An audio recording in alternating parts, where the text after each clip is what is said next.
नमस्कार मित्रों, आप सभी का स्वागत है आरंभ विद्या चैनल पर। जैसा कि पिछले वीडियो में मैंने आपसे चर्चा की थी कि किस प्रकार के भूखंड को नहीं खरीदना, कौन सी भूमि आपके लिए नकारात्मक हो सकती है, उसी चर्चा को आज पुनः मैं कंटिन्यू करना चाहूँगा।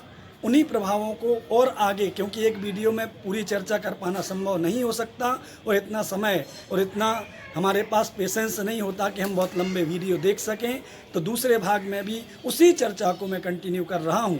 जैसा कि पिछले वीडियो में आपको बताया गया था कि हमें राजभूमि नहीं खरीदना चाहिए, राजा की भूमि को नहीं खरीदना चाहिए, लेकिन एक सावधानी जरूर रखें, राजभूमि तो ना खरीदें, लेकिन राजा का शासन जहां ना हो, कानून व्यवस्था जहां ना हो, ऐसी भूमि को भी आप मत खरीदिएगा, क्योंकि ऐसी भूमि पर आपको अपने प्राणों का संकट रहेगा, आपको धन के हरण का संकट रहेगा। जहां कानून व्यवस्था नहीं है वहां अपने आप उन्नत जीवन जीने की परिकल्पना भी नहीं कर सकते। ये प्रैक्टिकली भी आप सोच सकते हैं। हमारे वास्तुशास्त्र में इसका नियम है कि यदि कोई भयाकुलित भूमि है, जहाँ पर भय व्याप्त है, ऐसे भूखंड को आप भूलकर भी मत लीजिएगा, क्योंकि उस भय के कारण आपके अंदर जो ऊर्जा किसी भी कार्य को करने की है, वह ऊर्जा आपके अंदर से समाप्त हो जाएगी।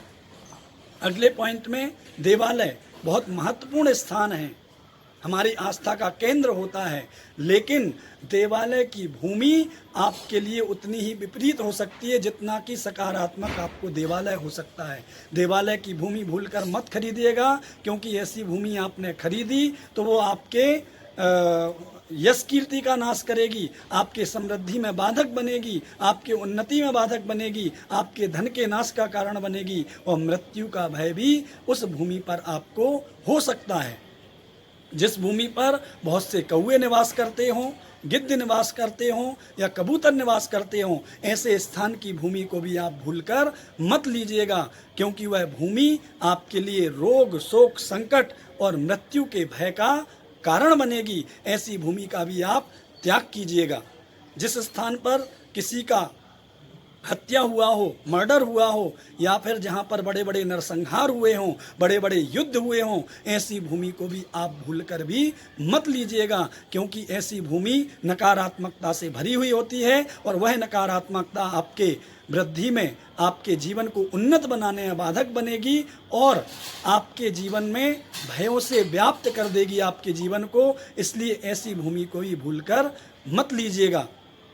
जिस भूमि पर बहुत सी गंदगी व्याप्त हो, मल मूत्र जहाँ पर पड़े रहते हों, मांस लहू आदि जहाँ पर व्याप्त हों, कचरा घर जहाँ बना हुआ हो, ऐसे भूखंड को भी भूलकर भी मत लीजिएगा, क्योंकि उससे ज़्यादा नकारात्मकता किसी दूसरी भूमि में नहीं हो सकती। और हाँ, जो हमारी प्रवृत्ति है कि हम बड़े बड़े भूखंड लेकर इन्वेस्टमेंट के हिसाब से लेकर डाल देते हैं, वहाँ पर यदि आप उस भूमि की सुरक्षा ना कर पाते हों, उसको बाउंड्री वॉल ना बना पाते हों, तो वह भूखंड आप अपने पास मत रखिएगा, क्योंकि उस भूखंड पर जितनी नकारात्मकता फैलेगी उसका प्रभाव आपके जीवन पर जरूर पड़ेगा, और उस नकारात्मकता से आपकी स्वयं की वृद्धि बाधित होगी। इसलिए इस बात का भी ध्यान रखिएगा।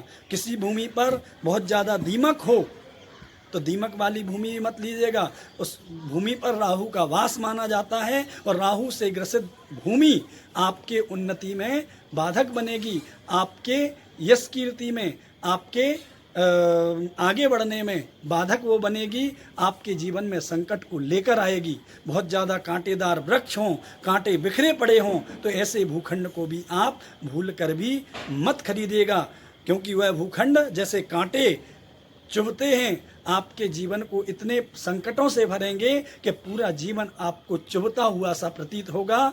और जिस भूमि पर बहुत रेत व्याप्त हो या नमी हो, जहाँ पर स्थायी नींव ना बन सकती हो, ऐसी भूमि भी लेने के लिए हमारे वास्तुशास्त्र में त्याज्य कहा गया है, क्योंकि ऐसी भूमि से आप सुरक्षित भवन का निर्माण नहीं कर सकते।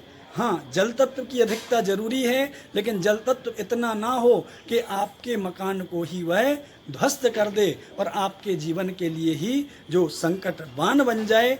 और जहाँ पर बहुत ज़्यादा कीटे पतंगे हों, कीड़े पतंगे हों, ऐसी भूमि पर भी आप अपने भूखंड को बनाने का प्रयास मत कीजिएगा, क्योंकि वह भूमि आपके लिए कीर्ति के नाश का कारण बनेगी, वह भूमि आपके अशांति का कारक बन सकती है। इसलिए जो सावधानियां मित्रों मैं आपको बता रहा हूं, इन सावधानियों को ध्यान में रखते हुए आप भूखंड का चयन करें। इतना काम आप स्वयं कर सकते हैं। फिर भी आपको किसी प्रकार की बाधा है तो आप वास्तु विशेषज्ञ की सलाह लें। आप मुझसे भी संपर्क कर सकते हैं। उसके लिए स्क्रीन पर आपके पास नंबर है, और भी कोई योग्य वास्तुविद आपके आसपास हैं तो उनसे आप संपर्क कर सकते हैं, ताकि सही ढंग से आप भूमि के चयन का कार्य कर सकें।